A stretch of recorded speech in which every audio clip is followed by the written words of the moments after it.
Disposal एक से ज़्यादा किस्म से भी एक से ज़्यादा तरीक़ों से हो सकता है, बिल्कुल हो सकता है। फिक्स्ड एसेट्स का डिस्पोजल है, हमने देखा एसेट बिका हमारा थ्रू सेल, हमने एसेट बेच दिया था। डिस्पोजल का मतलब ही क्या है? एसेट का हमारे बिजनेस से अलग हो जाना, जुदा हो जाना, चले जाना। तो डिस्पोजल हमने किया था बेच के, हमने एसेट बेच दिया, हमारे बिजनेस से एसेट चला गया। ठीक है भाई, ये 6 सब जो हैं ये 7वें की जगह खाली कर दें। तीसरी रो, चौथी रो, तीसरी रो, चौथी रो और बाकी सब देख लें। पहली रो, मेरा चिराग तले अंधेरा, जल्दी करो। डिस्पोजल थ्रू सेल, एसेट बेच दिया, हमारे बिजनेस से चला गया एसेट, डिस्पोजल। एसेट बेचा नहीं लेकिन एसेट किसी हादसे की नजर हो गया, डिस्ट्रक्शन। एसेट जल गया, हमसे तो गया। एसेट चोरी हो गया, हमसे तो गया। सैलाब आया, एसेट बह गया, भाई हमसे तो गया। ज़लज़ला आया, एसेट ज़मीन दोष हो गया, हमसे तो गया। तो डिस्पोजल बिक के भी हो सकता है, किसी नेचुरल डिजास्टर, किसी डिस्ट्रक्शन की वजह से भी हो सकता है। तो इन दोनों की अकाउंटिंग तकरीबन सेम है, बल्कि एक सिर्फ जो है वो इंश्योरेंस कंपनी को हमने कंसिडर करना होता है यहाँ पर। अगर कोई नेचुरल डिज़ास्टर का केस हो जाए, कोई डिस्ट्रक्शन हो जाए और हमारा एसेट इंश्योर्ड हो, तो एक इंश्योरेंस कंपनी आ जाया करती है। लेकिन इसकी डिस्कशन मैंने अभी आपके साथ किसी ट्रांजैक्शन में नहीं की, वो वेट करते हैं किसी ना किसी क्वेश्चन के अंदर वो ट्रांजैक्शन आ जाएगी तो मैं वहाँ पे आपको बता दूंगा। बिल्कुल डिस्पोजल जैसी ही जर्नल एंट्री है, बस एक छोटी सी कंसीडरेशन हमने जहन में रखनी होती है इंश्योरेंस कंपनी की, वो देख लेंगे। एक डिस्पोजल फिक्स एसेट का थ्रू एक्सचेंज भी हुआ करता है। एक्सचेंज,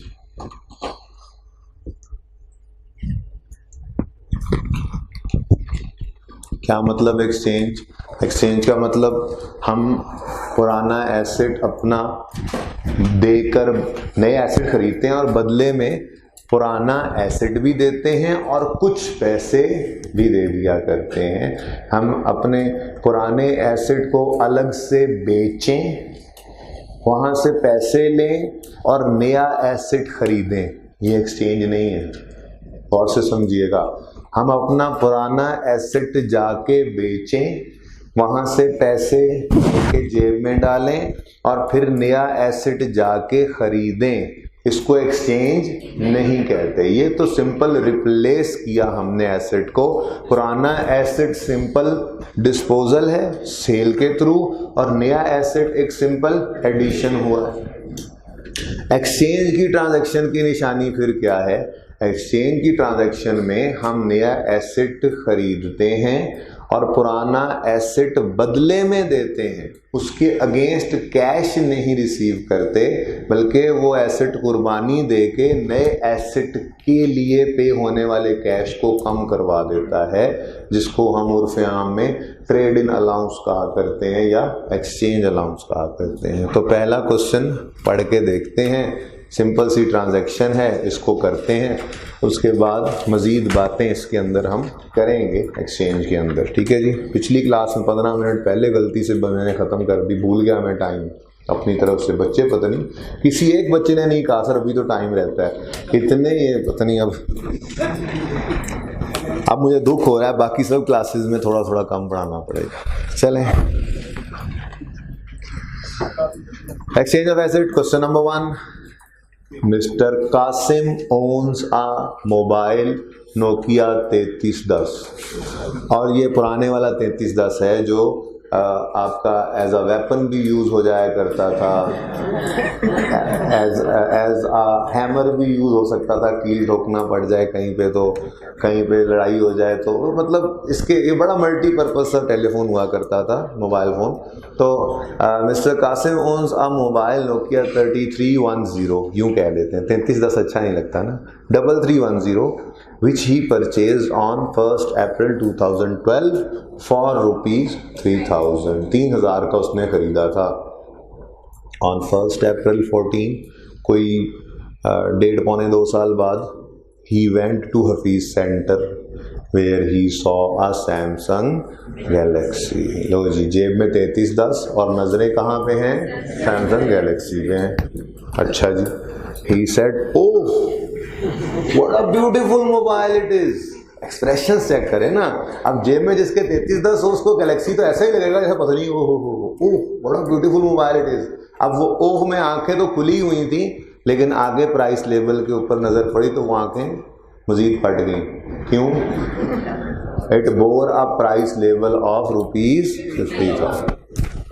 लें जी, जेब में 3310 लेके हफीज सेंटर गया और नजर पड़ गई सैमसंग गैलेक्सी पे। उसके ऊपर कीमत लगी हुई थी मुबलिग 50,000 रुपया, सिक्का राइजुल वक्त। क्या कहता है, क्या सोचता है, क्या डिसाइड कर लिया उसने? He immediately decided to exchange the old sick mobile with the new one. ने कहा ये पुराना बीमार मोबाइल मैं बेच के सैमसंग गैलेक्सी खरीदूंगा। आप भी एक्सचेंज कर लेना, आज ट्रांजैक्शन समझा रहे हैं आपको, ठीक है? वैसे बेहतर है सीए के बाद कर लेना, ओके।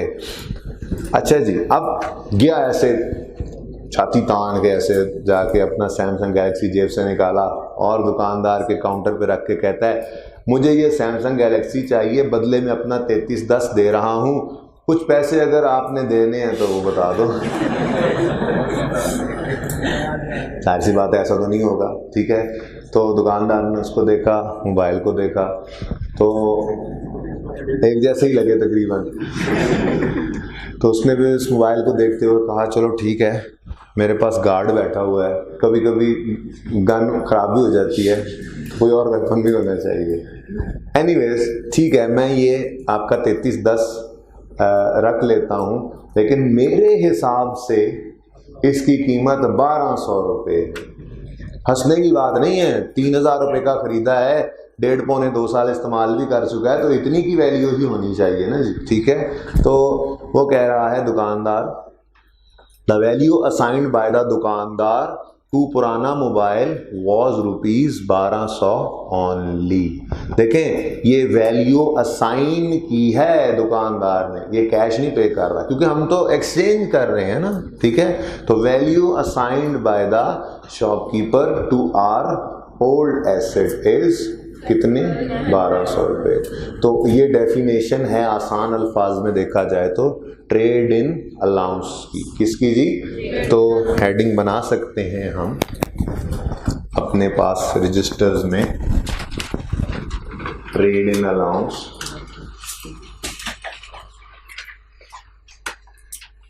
जिसका दूसरा नाम एक्सचेंज अलाउंस भी होता है।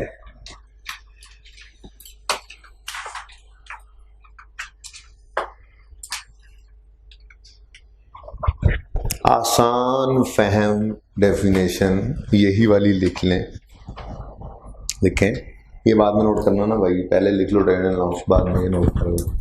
लेकिन ये ट्रेड इन अलाउंस की डेफिनेशन है value assigned by the shopkeeper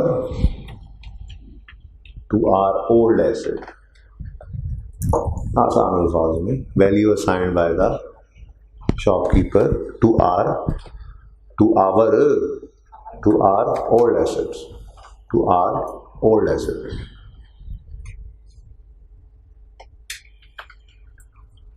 ठीक है जी? तो ट्रेड इन अलाउंस क्या है? हमारे पुराने एसेट की जो वैल्यू दुकानदार ने लगाई है, ठीक है? एक्सचेंज की ट्रांजैक्शन की यही निशानी है, एक्सचेंज की ट्रांजैक्शन की यही निशानी है कि आपका पुराना एसेट खुद को कुर्बान करके कैश नहीं लाता, लेकिन आपके नए एसेट की जो कॉस्ट है उसको पे करते हुए आप उतना कैश कम पे कर देते हैं। जैसे अभी आप बताएंगे कि अगर दुकानदार के साथ ये सौदा कासिम का तय पा गया तो दुकानदार से सैमसंग गैलेक्सी लेकर कासिम कितना कैश पे करेगा? 50,000 पूरा नहीं, 48,800 रुपये पे करेगा, क्योंकि 1200 रुपये उसके पुराने मोबाइल की कीमत लगी है। ठीक है, तो एक्सचेंज की ट्रांजैक्शन की निशानी क्या है? एक्सचेंज अलाउंस या ट्रेड इन अलाउंस का आना। अगर पुराना एसेट बेच के कैश ले लेता और फिर उसी दुकान से या नई दुकान से जाके नया एसेट अलग खरीदता तो वो रिप्लेस होता है। हम इसको 3310 को सिंपल डिस्पोजल जैसे भी तक पढ़ते आए उसके तौर पे काउंट फॉर करते, और नए सैमसंग गैलेक्सी को सिंपल एडिशन के तौर पे, फिर वो एक्सचेंज की ट्रांजैक्शन ना होती। तो याद रहेगा, एक्सचेंज की ट्रांजैक्शन की निशानी होती है एक्सचेंज अलाउंस या ट्रेड इन अलाउंस। और ये एक्सचेंज अलाउंस या ट्रेड इन अलाउंस क्या होता है? Value assigned by the shopkeeper to our old asset. उसमें वो कैश पे नहीं कर रहा, सिर्फ एक वैल्यू असाइन कर रहा है, और एज अ होल ये एक ट्रांजैक्शन है जिसमें नए एसेट की कॉस्ट तो 50 ही थी, लेकिन कैश दुकानदार ने 48,800 रिसीव कर लिया। ठीक है, यहाँ तक कोई मसला? तो आगे पढ़ें क्या कहता है फिर। रिजल्टेंटली, ये हम पहले ही डिसाइड कर चुके वैसे, resultantly he paid ₹48,800 for the new mobile. Okay, rate of depreciation is 10%। Requirement है pass the journal entry for exchange on 1 January 2014। ले जी,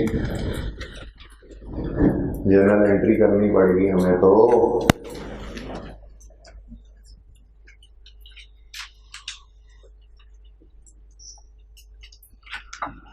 आपको डिस्पोजल के स्टेप्स लिखवाएं, ये भी तो डिस्पोजल ही है बेटा। ठीक है, तो डिस्पोजल के स्टेप्स वैसे ही चलाएं। ठीक है, देखते हैं कहाँ पे जाके फर्क आता है।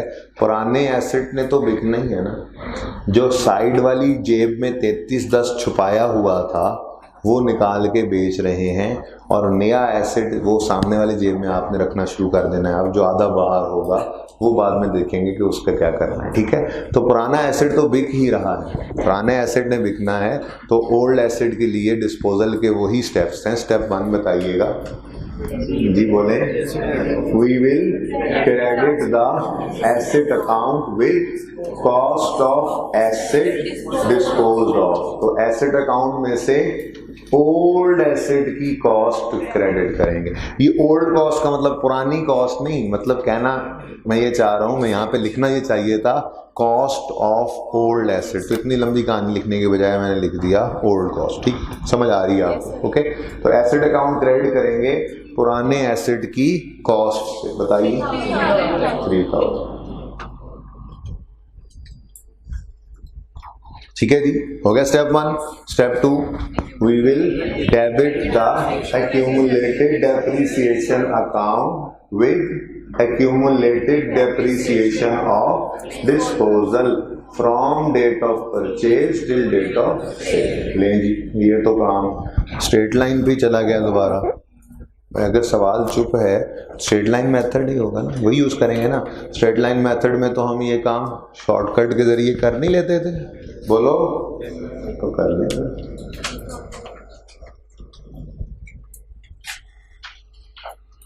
Working 1, accumulated depreciation of disposal। तो याद हो गया ये काम बार बार करके। आज चौथा दिन है जी। डेट ऑफ परचेज क्या है? कल। और डेट ऑफ सेल है 1/1/2014। अच्छा देखें जी, IAS 16 में अब FAR 1 में ठीक है, उसने अपनी स्टडी टेक्स्ट में ICAF ने और क्वेश्चन बैंक में सिर्फ रीवैल्यूएशन से बात स्टार्ट की। स्टडी टेक्स्ट में रीवैल्यूएशन की डिस्कशन करके बस डिस्क्लोजर्स का कह दिया, यानी नोट का। लेकिन नोट का सवाल भी उसको बहुत पसंद है और बनता भी बहुत अच्छा सवाल है। 15 नंबर का ऑन एवरेज सवाल बन सकता है। अच्छा सवाल यहाँ से इस दफ़ा भी आया है। लेकिन अब इस सवाल के अंदर क्या सिर्फ रीवैल्यूएशन और नोट होगा? नहीं, ये जो हम आज चौथा दिन है जो पढ़ रहे हैं, ये इक्वली इम्पॉर्टेंट है, क्योंकि जो नोट का क्वेश्चन आएगा वो नोट के क्वेश्चन में ये सारी ट्रांजैक्शन मौजूद होंगी। सिंपल एडिशन भी होगा, सिंपल डिस्पोजल भी होगा, एक्सचेंज के थ्रू डिस्पोजल भी होगा। मैंने आपको चेंज इन एस्टीमेट पढ़ाना है, चेंज इन एस्टीमेट की अकाउंटिंग भी वो टेस्ट कर रहा है उसके अंदर, और रीवैल्यूएशन भी होगी। भाई रीवैल्यूएशन की तो एक एडजस्टमेंट होगी मैक्सिमम, किसी एक एसेट को रीवैल्यू कराएगा, किसी एसेट को डिस्पोज कराएगा, थ्रू एक्सचेंज करा सकता है, थ्रू नेचुरल डिजास्टर करा सकता है, थ्रू सेल करा सकता है, फिर चेंज इन एस्टीमेट की एडजस्टमेंट डाल सकता है। तो जो सिर्फ यही समझ के चल रहे हैं ना कि ये बस इंट्रो की रिवीजन है, तो वो इस ख्वाब से बाहर निकल आए, ठीक है। और ये बिल्कुल यहाँ पे टेस्ट होना है। पूरा क्वेश्चन बन ही इस सारी नॉलेज के साथ सकता है, सिर्फ रीवैल्यूएशन की एक एडजस्टमेंट के साथ नोट नहीं बनवाएगा आपसे, ओके। इसलिए पूरे ध्यान से इस काम को आपने करना है और इस वीकेंड पे कोशिश करके जितना करवाऊं वो सारा काम दोबारा कर लेना है हिम्मत करके। उसके बाद फिर रीवैल्यूएशन में आपको मसला नहीं होगा। 4-5 दिन सिर्फ रीवैल्यूएशन सीखेंगे, उसके बाद नोट्स बनाना शुरू कर देंगे और उन नोट्स के अंदर फिर हम ये सारी चीज़ें देखेंगे जो वहाँ पे नज़र आ रही होंगी, ओके। ठीक है जी, ओके। तो स्टेप 1 एसेट अकाउंट को क्रेडिट कर दिया पुराने की कॉस्ट से, ओके। स्टेप 2 पुराने की एक्यूमुलेटेड डेप्रिसिएशन निकालनी थी।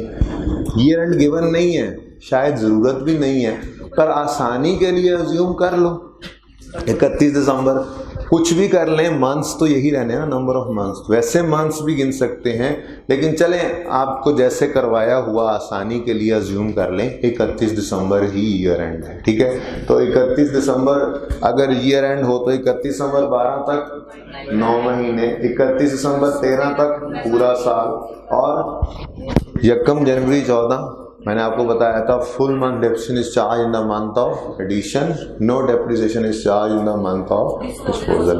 और वैसे भी ये 31 दिसंबर और 1 जनवरी इंटरचेंजेबली यूज होती हैं अकाउंटिंग के अंदर, तो इसलिए 1 जनवरी तो हमने लेना नहीं, तो ये बन गया 1.75 ईयर्स टोटल लाइफ।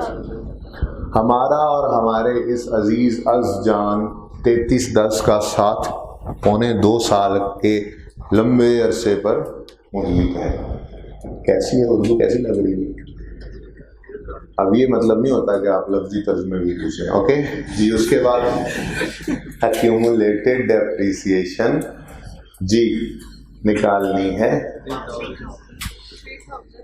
चलिए ठीक, ऐसे कर 3000 इंटू 10%, ये आ जाएगी हमारे पास 1 साल की डेप्रिसिएशन इंटू 1.75, 525 की वैल्यू लूज की है बेचारे ने, थोड़ी सी वैल्यू लूज की है। देखें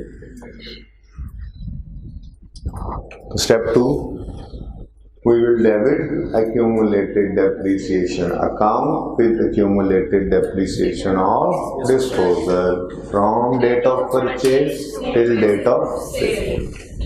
यहाँ तक कोई चेंज आया? अच्छा जरा कैलकुलेटर तो पकड़े, आता हूँ सब। 3000 क्या है 3310 की कॉस्ट और 525 accumulated depreciation, दोनों को नेट करें 2475 क्या है WDV या बुक वैल्यू कह लें, यानी हमारी किताबों के हिसाब से या हमारे हिसाब से हमारे 3310 की कितनी वक़्त कितनी कीमत है 2475। हम तो 2475 का समझ रहे थे, लेकिन जब दुकानदार के पास लेकर गए तो उसने कितनी वैल्यू लगाई। अच्छा, अगर एक्सचेंज की ट्रांजैक्शन ना होती और ये पैसे ही हम लेकर घर आ जाते तो 1200 रुपए इस एसिड के अगेंस्ट लेते तो लॉस आता या गेन? भाई 2475 वाले एसिड के अगेंस्ट 1200 मिलेगा तो 1275 का लॉस ही है ना। तो ये अभी बता दूं कि ये इस ट्रांजैक्शन में लॉस ही होना है, चाहे आप एक्सचेंज की ट्रांजैक्शन कंप्लीट भी कर लें, बिका तो यही है ना।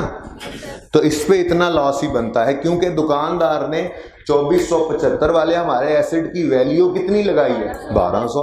तो हमारे हिसाब से एक चीज 1400 रुपए की है, वो 1200 रुपए वैल्यू लग रही है, तो फिर लॉस ही है। ठीक है, चले बाहर ट्रांजैक्शन मुकम्मल करते हैं। ठीक है जी, तो स्टेप 1 और स्टेप 2 पे कोई चेंज आया? हमने पुराने एसिड की कॉस्ट को एसिड अकाउंट में से निकाल के फेंक दिया और पुराने एसिड की एक्यूमुलेटेड डेप्रिसिएशन को एक्यूमुलेटेड डेप्रिसिएशन अकाउंट में से निकाल के बाहर फेंक दिया। क्लियर जी? स्टेप 3 क्या था? We will record cash. अब इसीलिए मैंने पहले दिन ये नहीं कहा था we will record cash receipts, we will record sale proceeds, क्योंकि मुझे पता था आगे जाके इन्हीं स्टेप्स के अंदर थोड़ा सा चेंज करना पड़ना। तो जनरल बात लिखी थी हमने, वी विल रिकॉर्ड कैश। अब जब तक एसेट सिंपल डिस्पोज हो रहा था तो हमें कैश रिसीव हो रहा था, हम कैश को कर रहे थे डेबिट।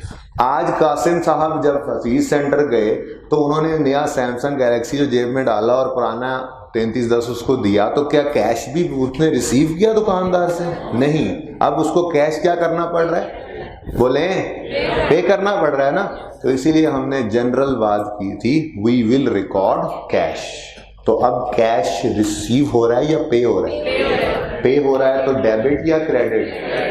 तो स्टेप 3 है तो वी विल रिकॉर्ड कैश ही, लेकिन वो थोड़ा सा डायरेक्शन चेंज कर गया, 48800 है स्टेप 3 आज भी हमारा वी विल रिकॉर्ड कैश। ठीक है जी। अच्छा, 99.9% केसेस में एक्सचेंज के हम कैश पे ही कर रहे होंगे। मैं ये फिर भी नहीं कह रहा कि जी एक्सचेंज की ट्रांजैक्शन में तो हमेशा कैश पे ही होना। ठीक है, अगर हम कोई अच्छा क्वालिटी के हिसाब से अच्छा एसेट देकर कोई इंफीरियर एसेट ले रहे हो तो शायद हमें कैश मिल भी जाए। ठीक है, आप अपना 125 दे के CD70 ले रहे हो तो शायद कैश आपको साथ मिल रहा होगा, है तो एक्सचेंज की ट्रांजैक्शन ही। पर 99.9% केसेस ऐसे ही होते हैं कि हम अपना पुराना एसेट देकर नया एसेट ले रहे होते हैं, तो हमें रिजल्टेंटली कैश पे करना पड़ रहा होता है। ठीक है, तो एक वैसे भी 0.1% मैंने रख लिया एहतियातन, कभी ऐसा भी हो सकता है। ट्रांजैक्शन से पूछ लेना है, देख लेना है, ये नहीं अंधाधुंध बस कैश पेड ही। लेकिन आपको नज़र नहीं आएगा कभी किसी ट्रांजैक्शन में कैश रिसीव होने वाली ट्रांजैक्शन, पर जहन में रखना चाहिए, कॉन्सेप्चुअली बात तो पूरी पता होनी चाहिए। तो 99% केसेस कैश क्रेडिट ही होगा एक्सचेंज की ट्रांजैक्शन में। ओके, तो स्टेप 1, स्टेप 2, स्टेप 3 अभी भी वैसे ही हैं, बस स्टेप 3 में कैश पे हो रहा है। क्लियर? चलें जी, स्टेप 4 क्या था? वी विल, अच्छा स्टेप 4 था balancing figure will be gain और लॉस। लेकिन ये सिंपल डिस्पोजल नहीं है। एज अ होल पूरी ट्रांजैक्शन कब कंप्लीट होती है? जब साइड वाली जेब से 3310 निकल के दुकानदार के काउंटर पे जाता है और इस साइड वाली जेब से 4800 निकल के दुकानदार की दराज में जाता है और दुकानदार के ऊपर वाले शेल्फ से गैलेक्सी निकल के आपकी सामने वाली जेब में आधा बाहर रहेगा, जो वो भी नजर आता है। आधा बाहर रखते हैं ना आप लोग मोबाइल में। ठीक है, तो एज अ होल ट्रांजैक्शन कब पूरी होनी है? जब पुराना एसेट बिक गया और इसी ट्रांजैक्शन में ही नया एसेट ऐड भी हुआ है। तो एक्सचेंज की ट्रांजैक्शन में एक छोटा सा स्टेप सादा सा स्टेप हमें ऐड करना पड़ेगा। वो क्या है? We will debit the asset account with cost of new asset, new cost। वो कितनी है? 50,000। तो ज्यादा परेशान तो नहीं हुए इससे, एक स्टेप ऐड हुआ है, लॉजिकल भी है, क्योंकि हम ये नहीं कह रहे कि ये रिप्लेस है। रिप्लेस तो तब होता जब 1200 रुपये कैश लेके हम निकल जाते, दूसरी दुकान से लेते या उसी दुकान में से 1200 कैश लेके जेब में रखते, थोड़ी देर बाद वो नहीं, हमने तो नया एसेट भी लेना। वो रिप्लेस था। ये एक्सचेंज ही है कि पुराने एसेट की वैल्यू असाइन की गई है, ट्रेड इन अलाउंस है और हम रिजल्टेंटली कम कैश पे कर रहे हैं। तो एक्सचेंज की ट्रांजैक्शन एज अ होल पूरी ही तब होगी जब पुराना एसेट अकाउंट में से निकालेंगे और उसी टाइम पे नया एसेट वहां पे ऐड कर देंगे। ठीक है जी। पांचवा स्टेप अब हो जाएगा हमारा, balancing figure will be gain और कितना है, वो तो पहले ही बता दिया था आपको। प्रॉफिट एंड लॉस में हम बैलेंसिंग फिगर देंगे और बैलेंसिंग फिगर गेन आ रही है, लॉस है 1 2 7 5 बिका जो वही था, उसका तो लॉस ही बनता था। ठीक है जी। तो यहाँ तक कोई मसला तो बात भी पूरी होने में फिर नोट कीजिएगा। ये ट्रांजैक्शन थी और इसके साथ ही मैंने आपको बताया ट्रेड इन अलाउंस क्या होता है।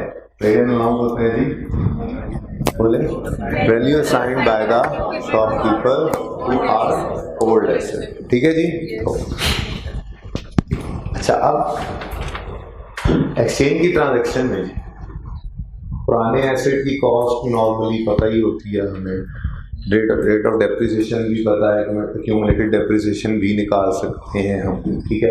प्रॉफिट एंड लॉस में बैलेंसिंग निकलना होता है।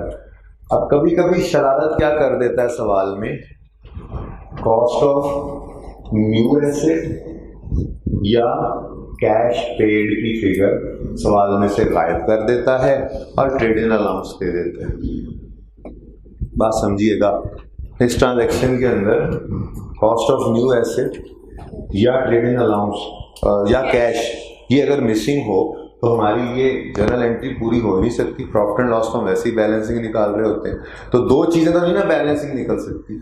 अब कभी कभी एग्जामिनर शरारत क्या करता है, वो कॉस्ट ऑफ न्यू एसेट या कैश पेड की फिगर जो वो सवाल में से गायब करके ट्रेड इन अलाउंस पे देता है। ट्रेड इन अलाउंस की कोई जगह है हमारी इस जर्नल एंट्री में? क्या ये ट्रेड इन अलाउंस है? क्या ये है ट्रेड इन अलाउंस? यहाँ पे है, यहाँ 1200 की फिगर तो कहीं नहीं नजर आ रही। तो ट्रेड इन अलाउंस की जर्नल एंट्री में तो कोई जगह नहीं है। लेकिन अगर कभी कैश पेड जब कॉस्ट ऑफ न्यू एसेट की फिगर सवाल में मिसिंग हो और ट्रेड इन अलाउंस गिवन हो तो उसको यूज करके हम ये फिगर निकाल सकते हैं। जैसे अभी आपने खुद ही बताया था मुझे, आप लोगों ने मुझे बताया था कैश पेड। मैंने आपसे पूछा था कासिम कितना कैश पे करेगा, आपने क्या कहा था? आपने क्या कहा था? 48,800। कैसे कैलकुलेट किया?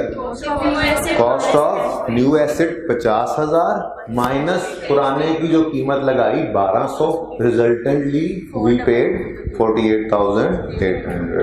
तो कैश पेड निकल सकता है इस फॉर्मूला से, cost of new asset minus trade in allowance. और अगर कैश पेड दे दे सवाल में और कॉस्ट ऑफ न्यू एसेट गायब कर दे तो हम इसी फॉर्मूला को रीअरेंज कर लेंगे, हम कॉस्ट ऑफ न्यू एसेट भी निकाल सकते हैं। ठीक है जी। तो लिख लें, इफ वैसे तो 2 3 से 4 सिनेरियोज बनते हैं नए एसेट की, एक्सचेंज के केस में नए एसेट की कॉस्ट डिटरमिन करने के, वो बता दूंगा। 5-7 मिनट की डिस्कशन है, ज़्यादा नहीं, आसान सा कॉन्सेप्ट है, पर फिलहाल ज़रा बेस तो बना लेना इस बात की। लेकिन इफ कैश पेड और cost of new asset is missing in the question, if cash paid or cost of new asset is missing in the question, we can calculate these figures using the following formula, बहता हुआ formula. Okay, sorry, इसको expand कर। Okay, जी, if cash paid or cost of new asset is missing in the question, we can calculate these figures using the following formula, मुझे formula लिख लीजिए। Okay जी, कोई confusion, किसी के कान फ्यूज हो, बोले ये नो कर जाए तो घर वाले के क्या हुआ, आपके कान क्यों फ्यूज हो गए, बात करें क्लास में तो हमें समझ नहीं आई। ठीक है कोई कंफ्यूजन? नहीं है तो क्वेश्चन 2 कर दें, 2 मिनट की बात है, 2 मिनट से ज़्यादा कोई क्वेश्चन नहीं है। ऑन 1 अप्रैल 2012 we exchanged 2 पुरानी cars with a new car। 10 पुरानी कारें दे के भी एक नई गाड़ी खरीद रहे हो ना, ट्रांजैक्शन ये एक ही है, ये एक ही ट्रांजैक्शन है एक्सचेंज की, जिसमें एक नई गाड़ी लेने के लिए आप 10 पुरानी गाड़ियां दे रहे हैं। 50 मोटरसाइकिलें आप देकर एक जो है वो कौन सा रिक्शा है ये ठीक है, एक बस लेना चाह रहे हैं मिसाल के तौर पे, तो ये एक ही ट्रांजैक्शन होगी। ठीक है, तो पुरानी 2 कारें देके एक नई कार ले रहे हैं, तो पुरानी 2 कारों को अलग अलग नहीं करना, ये पुरानी दोनों कारें एज अ होल इस ट्रांजैक्शन में डिस्पोजल कहलाएंगी, इकट्ठा ही। ठीक है, कॉस्ट इनकी इकट्ठी हम क्रेडिट करेंगे, एक्यूमुलेटेड डेबिट इकट्ठी इनकी हम डेबिट करेंगे। क्वेश्चन ये अराइज हो सकता है जहन में कि चलें ठीक है, इस सवाल में तो आपने आसानी कराई हुई थी, गोली करा के आगे निकल जाएंगे, हैं जी। डेट ऑफ परचेज डिफरेंट हो जाए तो क्या करेंगे, तो भी कुछ नहीं करेंगे। डेट ऑफ परचेज डिफरेंट है, कॉस्ट तो भाई कॉस्ट ही रहनी है ना। एक्यूमुलेटेड डेप्रिसिएशन की वर्किंग अलग अलग कर लेना, अलग अलग करके दोनों एक्यूमुलेटेड डेप्रिसिएशन को ऐड कर लेना और फिर भी यहाँ पर इकट्ठा ही लिखना है आपने। Is it clear? ठीक है, तो ये एज अ होल एक ट्रांजैक्शन है जिसमें एक नया एसेट आ रहा है, पुराने 2 एसेट्स जा रहे हैं। तो ये बात करने के बाद अब ट्रांजैक्शन की तरफ मूव करते हैं। The cost of 1 old car is 4 lakh. तो अलग अलग क्यों, अलग अलग कैसे करें हम इस ट्रांजैक्शन को? एक गाड़ी, ये नहीं करना था कि 4 लाख 1 4 लाख 2 एंट्रीज कर लें। क्यों भाई 2 एंट्रीज कैसे करें? फिर नई गाड़ी को तोड़ लें, जो है वो 12 लाख को 6 लाख कर लें। ठीक है, आधी आधी गाड़ी कर लें, ऐसे तो नहीं हो सकता ना। तो 4 लाख एक पुरानी कार की कॉस्ट थी, तो 2 की कितनी बन गई? सबकी तवज्जो यहाँ होनी चाहिए, अब लिखें कुछ नहीं। ठीक है जी, तो we will credit the asset account with cost of asset disposed of. वो एक नहीं है, वो 2 हैं, तो 2 से क्रेडिट कर दें। कितना है? 8 लाख। 4 लाख ऊपर आएगा। अच्छा, जाग रहे हैं आप लोग, जाग रहे हैं सर जी। ऊपर ही लिखा हुआ है, पता नहीं, ऐसे ही आप लोग इल्जाम लगा देते हैं। देखिए सही तो लिखा हुआ, क्या गलती है इसमें? अच्छा जी, क्रेडिट हो गया एसेट। ओके, उसके बाद step 2, we will debit the accumulated depreciation account with accumulation of disposal from date of purchase till date of sale। date of purchase क्या थी? 1/4/8 और डेट ऑफ सेल क्या थी? कितने बच्चों ने इस तरह से लाइफ निकाल ली थी? हाथ खड़ा करें। सही, पता नहीं क्यों ऐसे निकाली। फिर पढ़ता हूं, कह रहा है these were purchased 4 years back. साथ डेट भी लिखी 1/4/2008। फिर भी माशाल्लाह से हमने डेट ऑफ परचेज लिखी, डेट ऑफ सेल लिखी, एक ईयर एंड भी अज्यूम किया, मंथ्स लिखे और अल्टीमेटली 4 years पे पहुंच गए अल्हम्दुलिल्लाह। तो ये सब करने की कोई ज़रूरत थी भला? ये सब करने की कोई ज़रूरत नहीं थी, बल्कि ब्रैकेट में ही ये काम हो जाना था। 8 लाख की कॉस्ट थी, 10% डेप्रिसिएशन रेट था और इंटू 4 कर देना था बस यहीं पे। तो इतना लंबा काम तो करना नहीं था जी। बोले 3,20,000। कितने बच्चों ने ये डायरेक्ट ऐसे ही किया था? वो आप खड़ा करें माशाल्लाह, बस 7 8 10 तकरीबन। ठीक है जी, तो थोड़ा सा पढ़ भी लिया करें ध्यान से सवाल को, हर काम करी जाते हैं, बस करी जाते हैं बस ऐसे ही। ठीक है जी, तो स्टेप 1 एसेट अकाउंट क्रेडिट हो गया पुराने की कॉस्ट से। स्टेप 2 एक्यूमुलेशन अकाउंट डेबिट हो गया। भाई ये समझ आया क्या हुआ है? चलें ठीक है।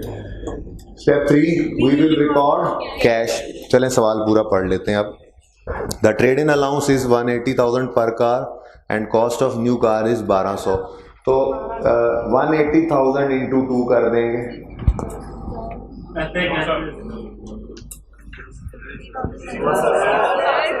मैं ऐसे ना देख रहा होता और ऐसे ना गलत गलत लिख रहा होता तो आप आधे बच्चे मान चुके थे कि यही कैश है। नहीं मान चुके थे 1,80,000 क्या है? ट्रेड इन अलाउंस है, कैश पेड नहीं है। तो अभी थोड़ी देर पहले ये बताया था कैश पेड मिसिंग कर सकता है एग्जामिनर, वो मिसिंग कर दिया उसने। तो वर्किंग 2 ये बना देते हैं, चले वर्किंग 2। हमें कैश पेड की फिगर चाहिए थी। Cost of new asset given है कितनी? 12 लाख। ट्रेड इन अलाउंस, अच्छा अब ये एक एसेट की कॉस्ट है और इसके अगेंस्ट में से माइनस कर रहे हैं ट्रेड इन अलाउंस 2 का करेंगे, 1 का करेंगे? भाई एक ट्रांजैक्शन पूरी है ही ऐसी, एक कार आ रही है 2 जा रही है, ठीक है जी। तो 180,000 इंटू 2, आंसर बता। 840,000 जी। ये क्या है? कितने बच्चों ने कैश पेड नहीं निकाला? गलत किया था, हाथ खड़ा कर, हाथ खड़ा कर। चल 3-4 ने माना, बाकी माने नहीं है सही। और मुझे पता, उस्ताद को पता होता है, ठीक है ना। तो कहते नहीं, ऐसे नहीं कहते बड़ा उस्ताद है यार, वो इसलिए कहते हैं। अच्छा रहना, मैंने फिर भी कोई नहीं है, खबरदार किसी ने ये समझा के हमारी जब वो बेइज्जत नहीं करेगा, मैं बिल्कुल करूँगा, मौका तो देख के देखो एक बार, ठीक है। वो मैं अकाउंट को क्रेडिट करेंगे एसेट की कॉस्ट से, एक्यूमुलेशन अकाउंट को डेबिट करेंगे उनके एक्यूमुलेटेड डेप्रिसिएशन से, कैश को रिकॉर्ड करेंगे। और एक इजाफी स्टेप क्या, एसेट अकाउंट को डेबिट करेंगे नए एसेट की कॉस्ट से। तो बैलेंसिंग फिगर गेन या लॉस निकल आएगा कितना? 1,20,000 डेबिट ही है ना। अल्हम्दुलिल्लाह, लॉस पे लॉस। किसी सवाल में अभी तक गेन तो नहीं ना आने दिया मैंने, ठीक है। लेकिन गैर महसूस तरीके से ये याद हो गया है कि जर्नल एंट्री में प्रॉफिट एंड लॉस डेबिट होता है तो लॉस होता है। अब जब कभी क्रेडिट होगा तो ये क्या हो गया? अच्छा क्रेडिट गेन, गुड, ठीक है। तो ये थी जर्नल एंट्री आपकी एक्सचेंज की, क्वेश्चन नंबर 2। ओके, समझ आई? कोई कंफ्यूजन जी?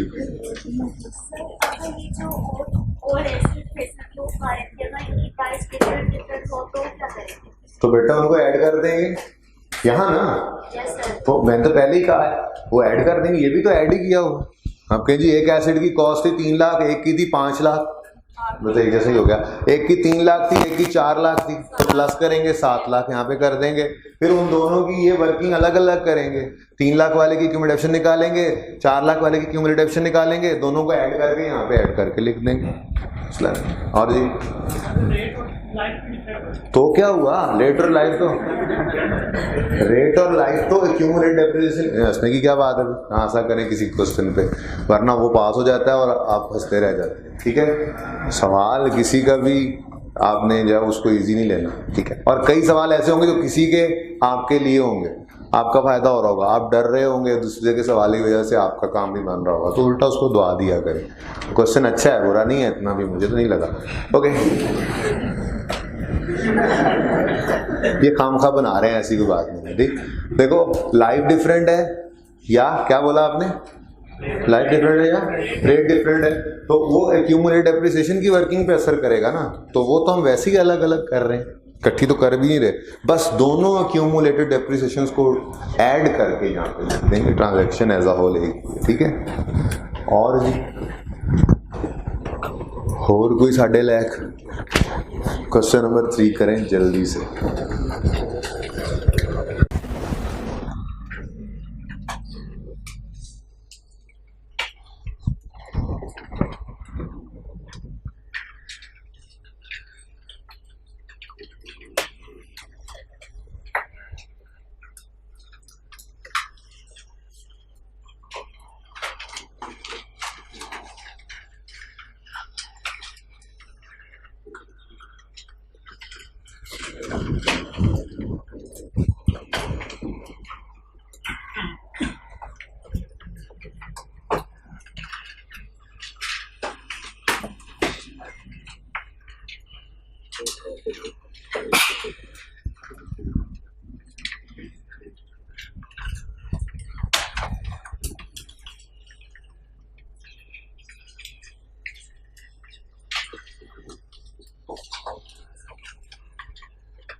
जी कितने बच्चों ने कर लिए? बस जल्दी करें शाबाश, जल्दी जल्दी जल्दी।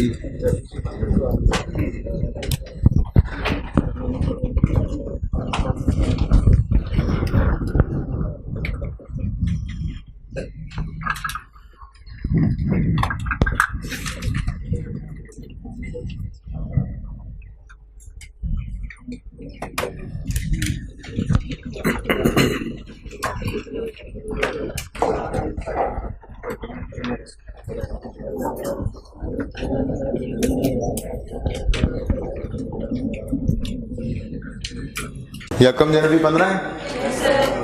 ब्रॉड डाउन एसिड का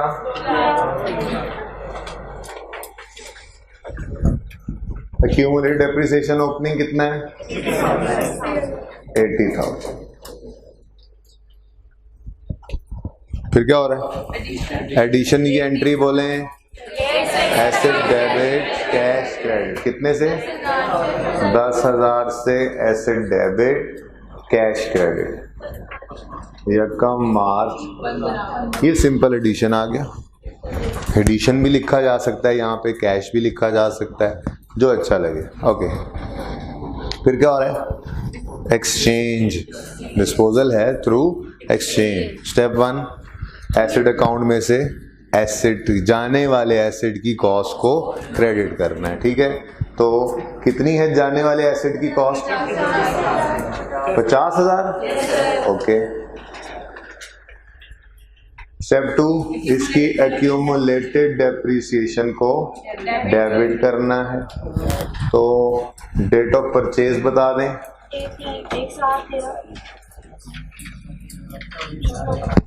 सवाल पढ़ दूं? ये जिसके मैंने पहले हैंडआउट लिया था वापस किया नहीं क्या? उसने मेरे ठीक है चल तो रहा है ना कहा जी। An old asset costing 50,000 which was purchased on यकम जुलाई 13 is exchanged with a new asset costing। अच्छा, एक आसान तरीका थोड़ा सा बता दूं अब एक्सचेंज की ट्रांजैक्शन का भी। ठीक है, स्टेप्स आप तरतीब से ही चलाएं, लेकिन आपको जनरल एंट्री अब 2-3 दफ़ा लिखने के बाद याद हो गई ना। पर्चे के अंदर आए, आप सबसे पहले किया क्या करें? जनरल एंट्री खाली लिख लिया करें, फिगर्स ना लिखा करें। क्या मतलब? Accumulated depreciation debit, asset account debit new की कॉस्ट से, और एसेट अकाउंट क्रेडिट ओल्ड की कॉस्ट से। और नॉर्मली कैश भी क्रेडिट ही हो रहा होता है, ट्रांजैक्शन पढ़ के पता लग ही जाता है। ठीक है, तो आप ये चारों चीज़ें लिख लिया करें, बस बैलेंसिंग फिगर की जगह छोड़ दिया करें, ज़रा और तेज़ी से काम हो जाया करेगा। ठीक है, और इससे फ़ायदा ये होता है कि जैसे जैसे सवाल पढ़ते हुए डाटा सामने आता जाता है, हमें वेट नहीं करना पड़ता जी पहले तो हम स्टेप 2 ही पूरा करेंगे फिर हम स्टेप 4 की तरफ जाएंगे। नहीं, सवाल पढ़ते जा रहे हैं, डाटा आता जा रहा है, उसको प्लेस करते चले जाएंगे। ठीक है, तो is exchange with a new asset costing 90,000, तो हमने यहाँ पे 90,000 भी लिख दिया। ओके, नेक्स्ट है the transaction took place on 30th September। Date of sale है 30/9/15 and trade-in allowance is 30,000. Now cash paid is again not available. तो वर्किंग 3 कर लेते हैं कैश पेड कैलकुलेट करने की। कैश पेड है cost of new asset minus trade in allowance, वो कितना गिवन है? 30,000। तो कैश पेड आ गया 60,000। यही था आंसर, हाथ खड़ा करें। डिस्कशन भी होगी, कोई इतना कमाल भी नहीं किया आप लोगों ने। तो 60,000 आ गया कैश पेड। ठीक है जी, okay. Rate is 10% straight line. चलें जी, अब एक्यूमुलेटेड डेप्रिसिएशन निकालें और सवाल कंप्लीट हो चुका हुआ है जी। थोड़ा सा इधर को इसको करा दें, एंट्री थोड़ी सी खोल चले, ठीक है बस सही है जी। ईयर एंड 31 दिसंबर है, 31 दिसंबर 13 तक 6/12, 31 दिसंबर 14 तक पूरा साल, 31 दिसंबर 15 तक 9/12, 2.25 ईयर्स। उसके बाद accumulated depreciation 50,000 into 10% into 2.25. Answer is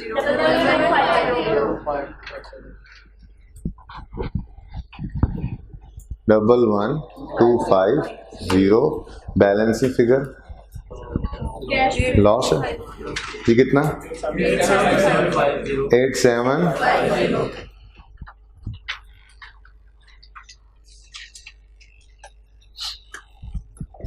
अब इस एंट्री को लेजर्स में पोस्ट भी कर लेते हैं। अभी ये आसान तरीका है ना, वो तो सीख रहे थे, साथ के साथ स्टेप हम पोस्ट कर रहे होते थे। अभी जनरल एंट्री 2 मिनट में हो जाती है, उसके बाद फिर उसकी पोस्टिंग में भी कौन सा टाइम लगता है। सबसे पहले एक्यूमुलेट, इसी तरतीब से चल पड़ते हैं। एक्यूमुलेटेड डेप्रिसिएशन अकाउंट 11,250 से डेबिट 30/9/15 को ये डिस्पोजल हुआ है। डिस्पोजल अकाउंट को बाद में देख लेते हैं जरा तसल्ली से, ठीक है। उसके बाद आगे देखें, एसेट अकाउंट डेबिट हुआ कितने से 90,000 से, किस दिन 30/9/15 ही लिखें, 30/9/15।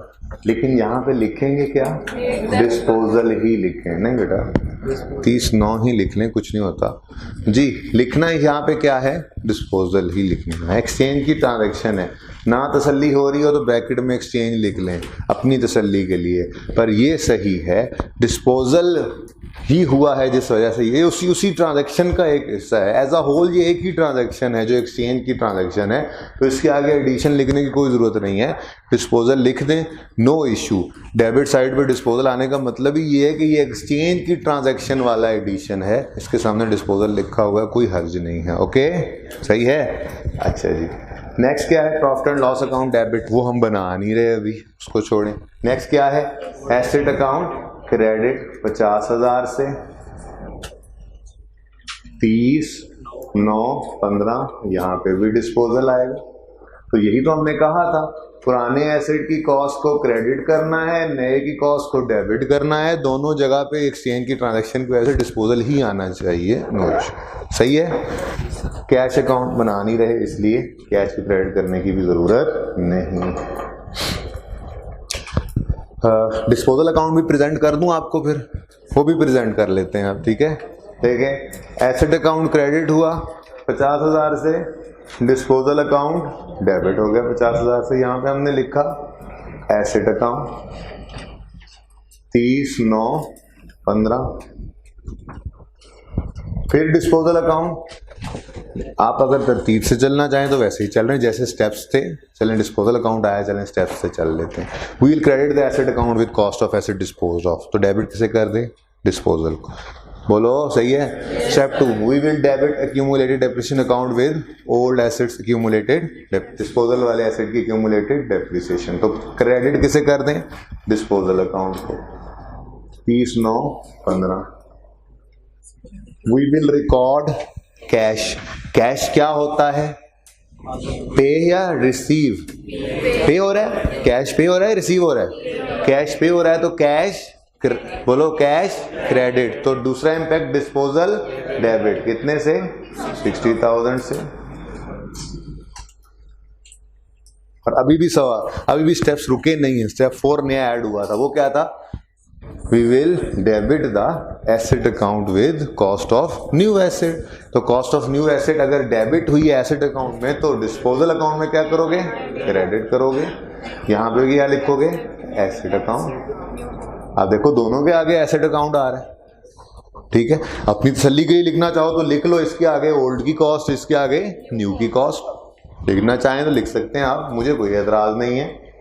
ओल्ड कॉस्ट और ये न्यू कॉस्ट, तो दोनों ही डिस्पोजल अकाउंट में रही हैं, दोनों के सामने एसेट, इसीलिए वहां पे दोनों के सामने डिस्पोजल अकाउंट लिखा हुआ है, तो कोई हर्ज नहीं है। कितने बच्चों को डिस्पोजल अकाउंट देख के परेशानी हो गई, हाथ खड़ा करें, 1 2। Okay good. चलें ज़रा मुझे बैलेंसिंग फिगर बता दें किस तरफ आ रही है। कितनी? 8750। प्रॉफिट एंड लॉस अकाउंट में बैलेंसिंग फिगर 30, 9, 15। ठीक है जी।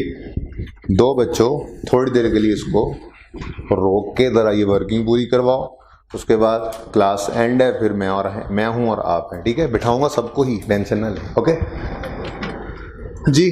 डेप्रिसिएशन एक्सपेंस कर लें। Okay depreciation expense, opening cost of all. Opening cost क्यों ले ली मैंने? मेथड स्ट्रेट लाइन हो गया, वापस आसानियाँ आ गई दोबारा। Minus opening cost of disposal 50,000। Rate कितना है? 15,000। उसके बाद एडिशन, मजे की बात, एडिशन तो 2 हैं। 10,000, 10%।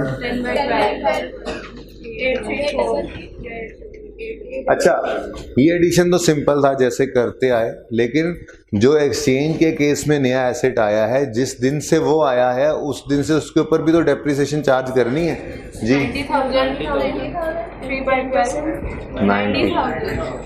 90,000 इंटू 10% इंटू 3/250।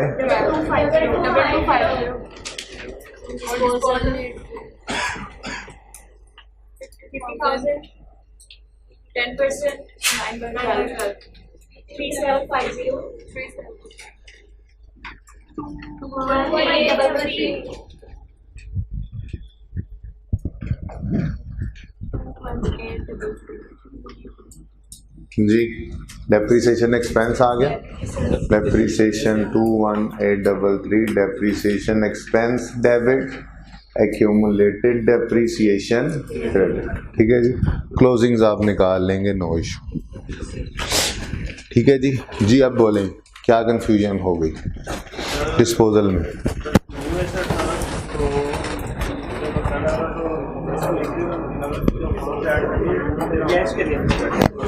नहीं, एक मिनट प्लीज भाई, हमारे दोस्त का क्वेश्चन ये है कि यहाँ पर जब न्यू एसेट को ऐड करना है तो कैश के नेम से कर दें। तो मैं सवाल के बदले में सवाल कर देता हूँ, खुद ही डर जाएगा। सुनो हैं, अच्छा कैश क्या हमने 90 पे किया है? कैश तो हमने 90 पे किया ही नहीं है।